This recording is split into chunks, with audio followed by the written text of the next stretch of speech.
In this video, we're going to get an introduction to the concept of the unit circle.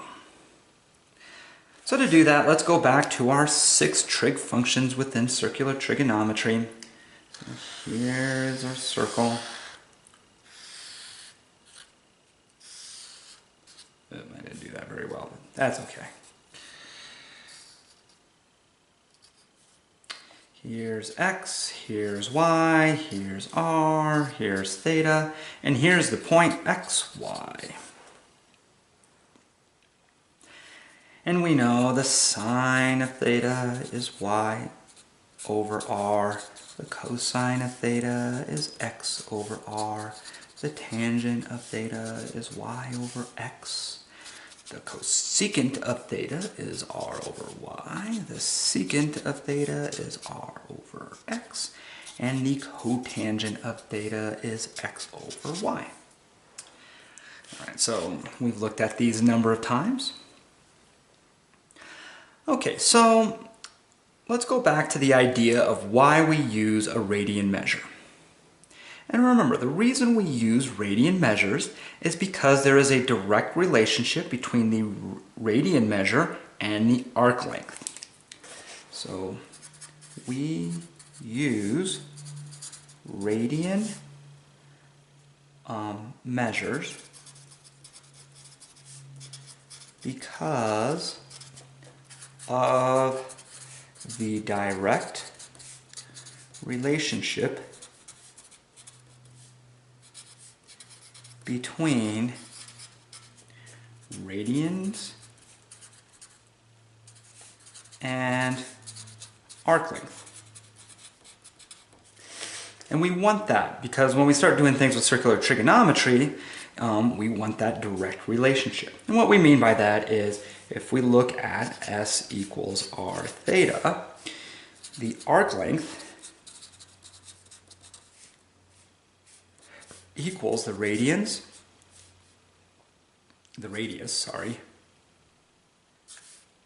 times the angle measure.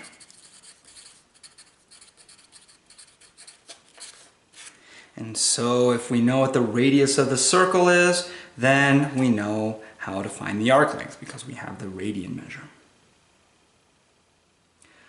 Now in practical applications, we actually want to make this even simpler. We want the angle measure to be the arc length. So in most practical applications,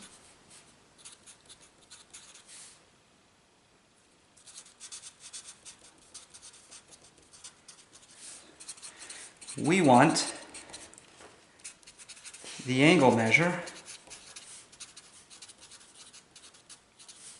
to be the arc length. Okay, so how do we get that? Well, what we're going to do is we're going to set the radius equal to 1. So we're going to let r equal 1. Now look at what happens here. If s equals r theta, then s is going to be 1 times theta. And so s equals theta, or arc length equals angle measure. Squeeze that in there. So if we let the radius equal 1, then whatever the angle measure is our arc length. We're done. And so this is the concept of the unit circle. So a unit circle is simply a circle with radius 1.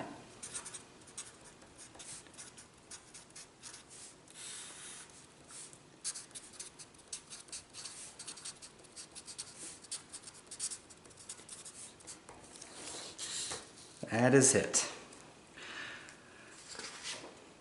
Okay, so now let's go back and let's look at our 6 trig functions here, but instead of having a radius of r, let's get a radius of 1.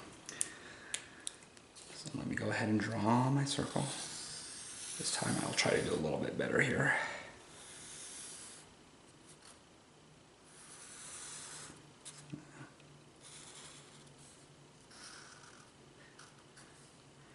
Okay, so this is still the x value, this is still the y value, and here's our point, x, y. But notice that this time our radius is 1. This is theta. Now that the radius is 1 because of our unit circle, we can say that this arc length s equals theta. So the distance from here to here is whatever that angle measure is, as long as we're in radians, of course. But now let's look at our trig functions. The sine of theta. Now the sine is normally y over r, opposite over hypotenuse. But if the hypotenuse is 1, y over 1 is just y. The cosine. The cosine is x over r, or the adjacent over the hypotenuse. So that is just x.